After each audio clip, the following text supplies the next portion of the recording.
ہمارے خاندان میں لڑکیوں کو میٹرک سے آگے نہیں پڑھاتے تھے۔ اللہ نے ابو کے دل میں رحم ڈال دیا اور انہوں نے میری التجا پر مجھے کالج میں داخل کروا دیا۔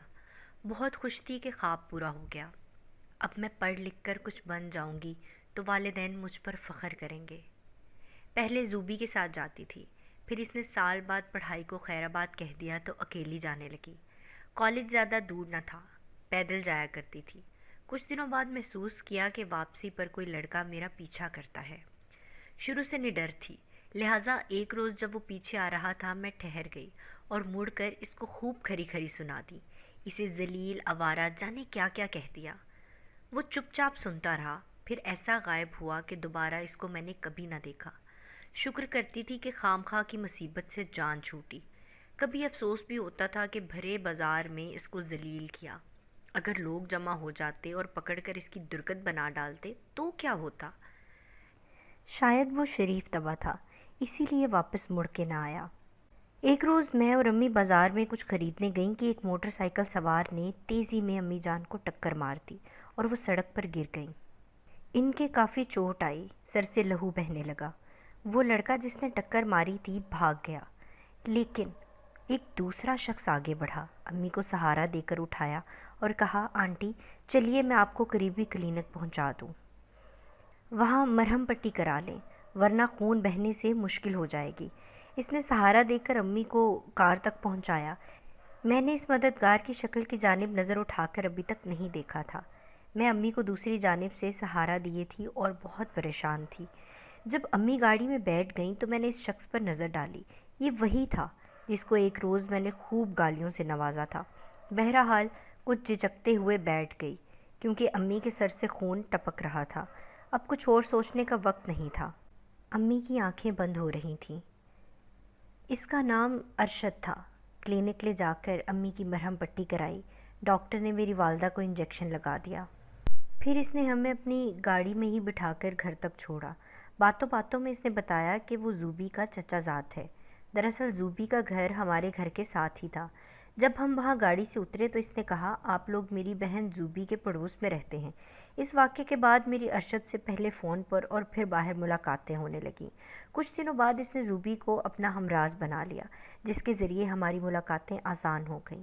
زوبی کی والدہ بیمار رہتی تھیں، تبھی اس نے کالج جانا چھوڑ دیا تھا، لیکن وہ گھر پر دل لگا کر پڑھ رہی تھی تاکہ پرائیویٹ طالبہ کے طور پر امتحان دے سکے۔ اگر مجھ سے نوٹس وغیرہ لینے آتی تھی تو جو میں کالج میں لکھ کر لاتی اسے دے دیا کرتی تھی۔ وہ تو دل لگا کر امتحان کی تیاری کر رہی تھی اور میں ارشد کی محبت میں کھو چکی تھی۔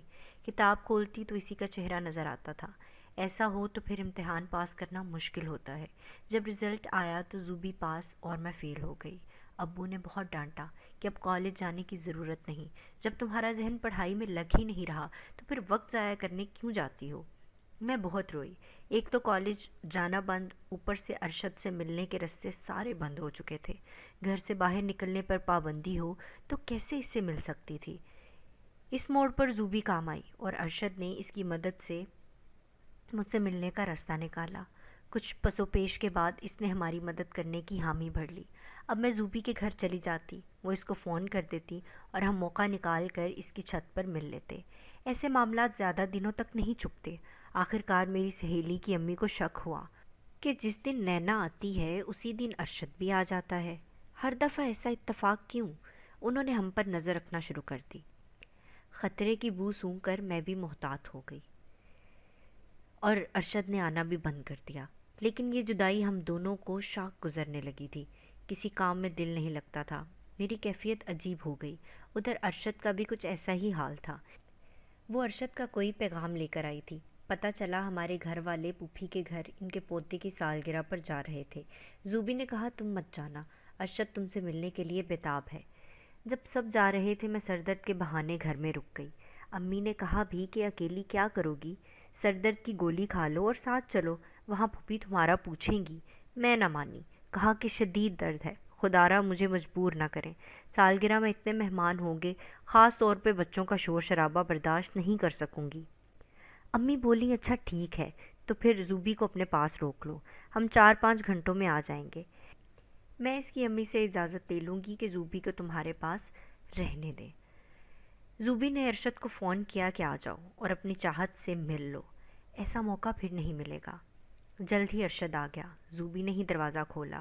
وہ ہمارے درمیان تھوڑی دیر ٹھہری، پھر بولی، وقت تھوڑا ہے، تم لوگ باتیں کرو، میں گھر کا چکر لگا کر ابھی آتی ہوں، وہاں مگر دروازہ بند کر لینا، میں 2 بار بجاؤں گی تو سمجھ لینا زوبی آئی ہے، تب کھول دینا۔ وہ چلی گئی۔ میں اور ارشد باتیں کرنے لگے۔ باتوں باتوں میں وقت کا پتہ نہ چلا اور 2 گھنٹے گزر گئے۔ تبھی دروازے پر دستک ہوئی۔ یہ دستک ویسی ہی تھی جیسی زوبی نے کہی تھی۔ 2 بار دروازہ بجا، لیکن اس طریقے سے جیسے دستک دینے کا زوبی کا انداز تھا۔ میں نے پوچھا بھی کون، جواب نہ ملا تو میں نے دروازے کو تھوڑا سا کھول دیا۔ سامنے بھائی جان کھڑے تھے۔ میری تو جان نکل گئی، کیونکہ اندر کمرے میں ارشد بیٹھا تھا۔ کیوں بھائی جان، خیر تو ہے؟ آپ اکیلے واپس آ گئے؟ سالگرہ کہاں ہے؟ کہنے لگے، ارے بھائی ابھی تو سالگرہ شروع بھی نہیں ہوئی، تمہاری بھابھی نے تحفہ لیا تھا، وہ ہم لے جانا بھول گئے۔ یہ کہتے ہوئے وہ میرے کمرے کی طرف بڑھنے لگے۔ میرے بھائی کی آواز سن کر ارشد بوکھلا گیا۔ اسے کچھ نہ سوجا تو غسل خانے میں چھپ گیا۔ تب میں نے کہا، بھائی جان آپ کا تحفہ میرے کمرے میں تو نہیں ہے؟ کہنے لگے، ہاں بھائی تمہارے ہی کمرے میں ہے، تمہاری بھابھی نے چھپا دیا تھا بچوں کے ڈر سے کہ کہیں کھول کر پیکنگ خراب نہ کر دیں۔ یہ سن کر میری جان نکل گئی۔ بھائی جان میرے کمرے میں آ گئے۔ میری الماری کے اوپر بھابھی نے تحفے والا بیگ رکھ دیا تھا، جبکہ میرے علم میں یہ بات ہی نہیں تھی۔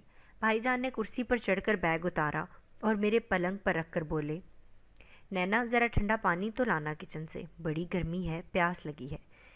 دل اندر سے کانپ رہا تھا، مجبور تھی، کیا کرتی؟ کچن میں چلی گئی۔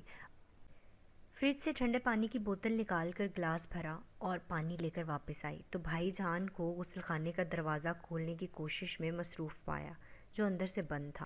وہ پوچھ رہے تھے اندر کون ہے؟ میں نے بہانہ بنایا۔ میں نے کہا زوبی ہے۔ جب آپ آئے تو غسل خانے میں چلی گئی۔ شاید وہ میری بات کا یقین کر لیتے، لیکن اسی وقت ان کی نظر مردانہ اینک پر پڑی، ساتھ ہی مردانہ گھڑی رکھی ہوئی تھی۔ دراصل ارشد آتے ہی منہ دھونے غسل خانے میں گیا تھا۔ اس نے اپنے سن گلاسز اور رسٹ واچ بیڈ پر رکھ دیے تھے۔ بھائی جان جب کمرے کی طرف آنے لگے تو گھبراہٹ میں وہ یہ چیزیں اٹھائے بغیر غسل خانے میں گھس گیا تھا۔ بھائی نے سن گلاسز اور رسٹ واچ اپنے قبضے میں لے لی اور بولے، نینا سچ بتاؤ، واش روم میں کون ہے؟ اب میں کیا بتاتی؟ زبان گنگ ہو گئی تھی اور ماتھے سے پسینہ بہنے لگا۔ بھائی احمق نہ تھا، انہوں نے زور زور سے واش روم کے دروازے کو لاتوں سے ضربے لگانا شروع کر دی۔ بالآخر لاک ٹوٹ گیا اور دروازہ کھل گیا۔ اندر ارشد تھا۔ جب انہوں نے گریبان سے پکڑ کر باہر نکالا تو پھر جوتا اتار کر اس کی پٹائی شروع کر دی۔ وہ تابڑ توڑ اس کی ٹھکائی کرتے رہے، یہاں تک کہ تھک گئے، مگر ارشد نے اف تک نہ کی، وہ خاموشی سے مار کھاتا رہا۔ بھائی جان جب تھک گئے تو اس کو دھکیل کر اپنے گھر کے دروازے سے باہر کر دیا۔ اب وہ میری طرف مڑے اور کہا، بدبخت آوارہ، بتا یہ اس گھر میں کر کیا رہا تھا؟ میں خاموش ہو گئی۔ کیا کہتی؟ میں نے ڈرتے ڈرتے جواب دیا، بھائی جان یہ زوبی کا کزن ہے، اس سے ملنا تھا، کوئی جگہ محفوظ نہیں تھی، آج امی نے اسے میرے پاس بٹھایا تو اس نے فون کر کے اسے بلا لیا، مجھے تو بعد میں پتہ چلا جب یہ آ گیا۔ زوبی کہاں ہے؟ بھائی جان بولے، جس نے ملنا تھا وہ تو غائب ہے بھائی جان، وہ ابھی اپنے گھر مٹھائی لینے گئی ہے۔ ظاہر ہے صریحاً جھوٹ تھا، ہر بات جھوٹی تھی، لیکن بھائی جان پھر بھی جھوٹ کے سہارے اپنی غیرت بچانا چاہتے تھے۔ بولے، مجھے دو زوبی کا نمبر، ابھی اسی وقت۔ میں نے نمبر دے دیا۔ اب کیا کرتی؟ کوئی اور چارہ بھی نہیں تھا۔ دل ہی دل میں کانپ رہی تھی اور ڈر رہی تھی کہ پتہ نہیں زوبی کیا جواب دے گی۔ بھائی نے زوبی کو کال کی۔ میری تو موت یقینی تھی۔ نینا جی، وہ سمجھی میں نے فون اٹھایا۔ آگے سے بھائی جان بولے، زوبی کیا تم نے اپنے کسی کزن کو ہمارے گھر بلایا تھا؟ وہ معاملہ سمجھ گئی، کہنے لگی، بھائی جان معاف کر دیجئے، میں نے بلایا تھا اپنے چچا زاد ارشد کو، مجھے اس سے ضروری بات کرنی تھی، کہیں محفوظ جگہ بیٹھ کر بات نہیں کر سکتی تھی، نینا کو بھی نہیں بتایا تھا، اس کا قصور نہیں ہے، یہ تو بہت ناراض ہو رہی تھی۔ میں نے کہا، بس 1-2 منٹ بات کر لوں، امی ارشد کو پسند نہیں کرتی، میں اس کے لیے مٹھائی لینے آئی تھی۔ خدا نے اس کے منہ سے وہی بات کہلوا دی جو میرے منہ سے نکلی تھی۔ بھائی جان کا غصہ ٹھنڈا تو نہ ہوا، دھیما ضرور ہو گیا۔ وہ تحفہ لے جانا بھول چکے تھے۔ امی جان کو فون کیا، فوراً واپس آ جائیے، باقی لوگوں کو رہنے دیں، آپ آئیے، یہاں معاملات ٹھیک نہیں ہیں۔